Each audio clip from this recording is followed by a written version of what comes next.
Bem, vambora. Eu sou Gabriel Amaral e é isso mesmo que você leu. No dia da estreia da Copinha de 2025, o Fluminense traz um jogador que saiu da sua base em 2019.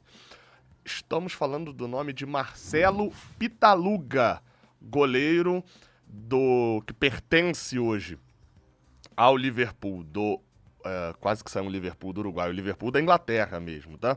Goleiro que pertence ao Liverpool da Inglaterra, foi da base do Fluminense, foi revelado em Xerém, saiu bem novo para a equipe inglesa e está negociando o retorno com o Fluminense. A notícia foi dada inicialmente pelo jornalista Bruno Andrade, lá do portal UOL, e o Fluminense já tem uma conversa bem avançada. A gente foi confirmar algumas notícias, tentar apurar. A situação atual em relação ao Pitaluga é a seguinte, já trazendo a informação, depois dando um breve histórico de como ele está.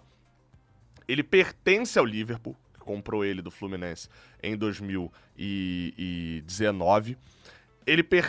Na verdade, a compra foi em 2020, né? Ele sai do Fluminense ao longo de 2020. Ele pertence ao Liverpool e eles hoje conversam, seja por um empréstimo, tá? A conversa inicial passou por um empréstimo do Fluminense trazendo. O Fluminense tem 25% do jogador ainda, enfim, traria por um empréstimo pra cá e tal.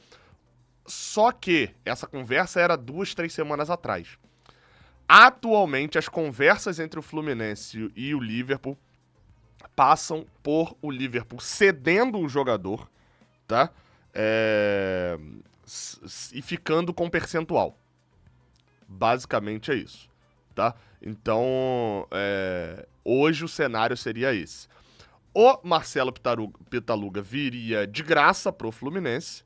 O Liverpool não teria mais o controle do jogador e o Liverpool seguraria percentual. O Fluminense, né, numa eventual venda, deixaria um valor com os ingleses. Então a situação atual é essa. Qual que é a situação atual? E isso foi uma apuração nossa, tá?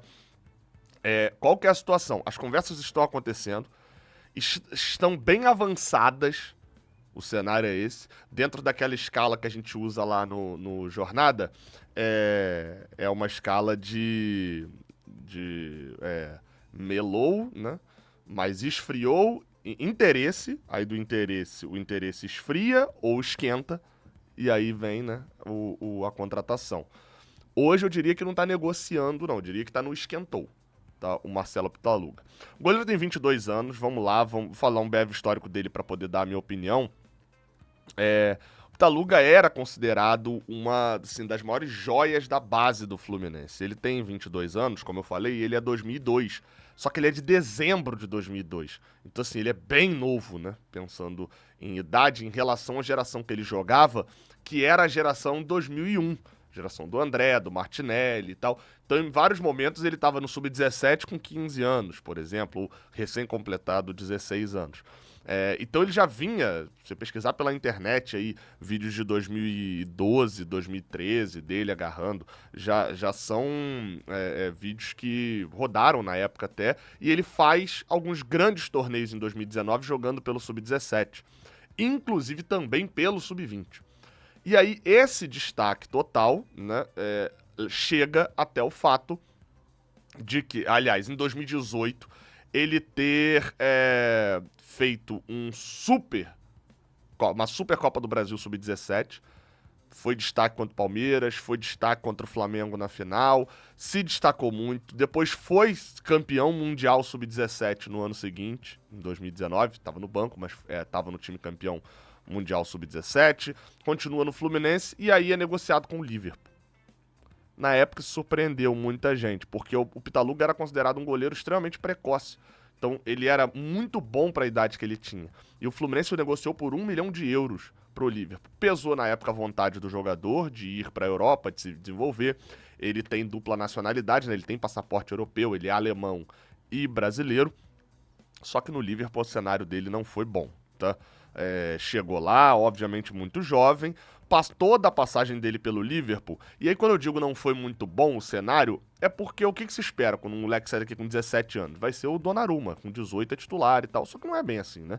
Então ele passou ali de 2020 até hoje no Liverpool, foi emprestado, enfim, jogando competições sub-21 pelo Liverpool, de competições de base, foi emprestado para o Macclesfield, que é um time que joga as divisões regionais, foi emprestado para o St. Patrick, lá da Irlanda, foi emprestado para o Livingston, que é onde ele está agora, da Escócia, e somando tudo isso, ele conseguiu jogar um total de 8 partidas como profissional só nesse tempo todo.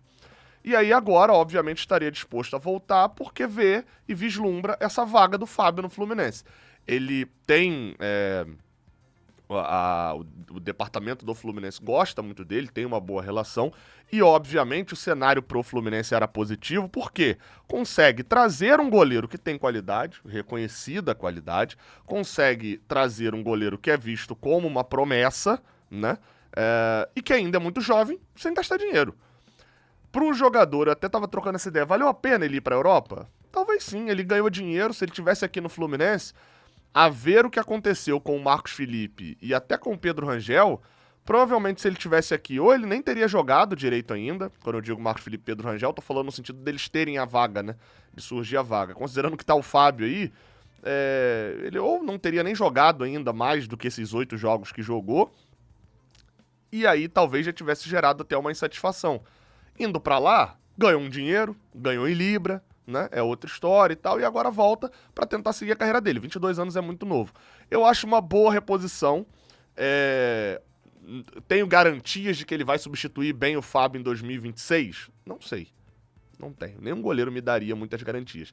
Ele tem a incerteza. É um goleiro que jogou vários jogos de base pela Europa, porque tinha idade de base. Enfim, talvez o Liverpool não tenha visto a qualidade que se esperava que ele teria no início da carreira dele. Mas isso não quer dizer que, né, se esperava que ele fosse o novo Neuer. Isso não quer dizer que ele seja um goleiro ruim. Enfim, acho uma boa transação para os três, tá?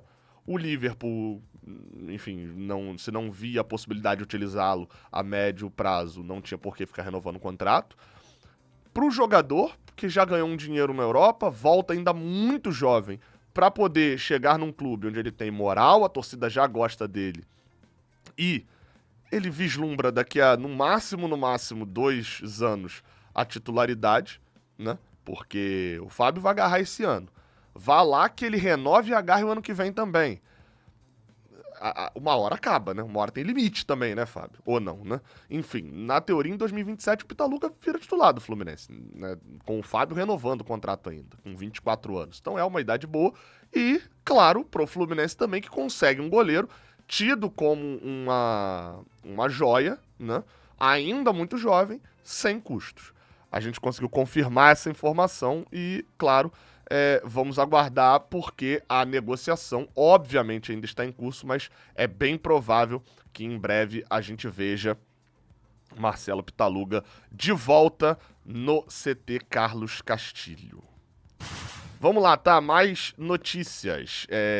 A Paulo Baia treinou hoje no Fluminense, tá? O jogador chegou ontem, como a gente informou, no CT Carlos Castilho. Na verdade, ele chegou no Rio de Janeiro, né? Ao longo do dia de ontem, porque teve um atraso ali nos voos saindo de Minas Gerais, enfim, teve ali uns problemas relacionados ao aeroporto de Confins e ele só conseguiu chegar no final da tarde, acabou não conseguindo estar na reapresentação do Fluminense no dia 2, mas já esteve hoje lá no CT Carlos Castilho, você viu aí o Lelê, o Isaac, em breve vai aparecer também o Paulo Baia, ele já se apresentou, deve estar no time, já que já faz a estreia no início da temporada de 2025, ali no dia 12 de janeiro em Moça Bonita. Então esse é o time que está treinando, já estão treinando com bola, voltando. Vão ter poucos dias, né, só 10 dias de preparação, mas como é um elenco que entrou de férias bem mais cedo, fica um pouco mais tranquilo ali para poder pegar ritmo. E são jogadores mais jovens também, né? Não vão fazer a temporada inteira 70 jogos, como é o habitual de um jogador da equipe profissional. Talvez um ou outro, como o Paulo Baia, como o Lelê e alguns outros jogadores, faça ali uma diferença física no meio do ano, né? A gente pode acabar vendo isso. Mas, enfim, acho que a preparação está sendo toda feita também sem erros, igual, né? Para não cometer os problemas cometer os erros que cometemos no ano passado. Um que não se reapresentou foi o Joaquim Laveiga. Por quê? Porque está no Sul-Americano Sub-20. A competição deste ano, né? Vai acontecer agora em janeiro, sendo sediada lá. Aliás, peraí, deixa eu ajeitar aqui. Exatamente, é na Venezuela, porque eu tava olhando aqui, é de 2023. Na Venezuela, a competição acontece, o Uruguai convocou o Joaquim Laveiga para a competição Sul-Americano Sub-20, que vale ali a classificação para o Mundial Sub-20, que acontece no meio do ano. O Uruguai está no grupo com Peru, Paraguai, Chile e a própria Venezuela, que é a dona da casa. O Uruguai, se cair na primeira fase, ele encerra sua participação no dia 31 de janeiro. Se o Uruguai for para a fase final, aí só no dia 16 de fevereiro que o Laveiga se apresentaria para o Fluminense. Ou seja, dá para cravar que o Laveiga praticamente não joga Campeonato Carioca, se jogar, joga só as fases finais. Porque o Carioca esse ano tá bem espremido por causa do Super Mundial. Enfim, não é uma contratação diretamente para 2025, né? O Laveiga é uma contratação pensando em longevidade também, né? Só falando de longevidade, uma notícia do Botafogo, mas que interessa a gente é sobre o Luiz Henrique. O jogador está sendo vendido pela equipe do Botafogo, né? O John Textor está vendendo o Luiz Henrique. E pela informação do André Rizek, da Globo, o que o John Textor está pedindo é 60 milhões de euros, tá? É o que ele espera vender assim para o mercado da Premier League. Com esse valor, né, de 60 milhões de euros, lembrando, é tudo um time só, esse dinheiro não vai todo Botafogo não, tá? Até porque o dinheiro não saiu do Botafogo para contratar o jogador lá no Bet. Esse dinheiro vai rodar até o Lyon. Verdade é essa. Que o Lyon tá com problemas financeiros. É o que ele espera. Acho difícil que se venda um jogador por 60 milhões de euros saindo do Brasil sem bater na Europa, jogar 6 meses pelo menos. Mas enfim, né? Caso realize essa venda, o que essa venda importa pra gente?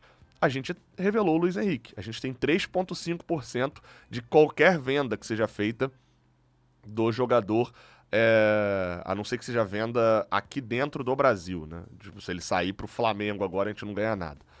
O Fluminense ganha 3,5% e esse valor, se ele sair pelos 60 milhões de euros, o John Textor, né, a Eagle Football, o Botafogo, é obrigado a repassar cerca de 13 milhões de reais para o Fluminense. Claro, eu não acredito que sairá nesse valor, mas fato é que, pô, se for metade, se for os 30 lá que estão cogitando que ele vai acabar saindo por 30, meu amigo, são quase 7 milhões de reais que pingam na nossa conta, né? 1 milhão de euros hoje em dia, um pouquinho mais de 1 milhão de dólares. Né? Quanto mais, e inclusive pra gente isso seria melhor, tá? Que ele fosse pra Europa pra depois se destacar e ser vendido de novo, porque quanto mais vendas forem acontecendo, mais grana a gente vai ganhando.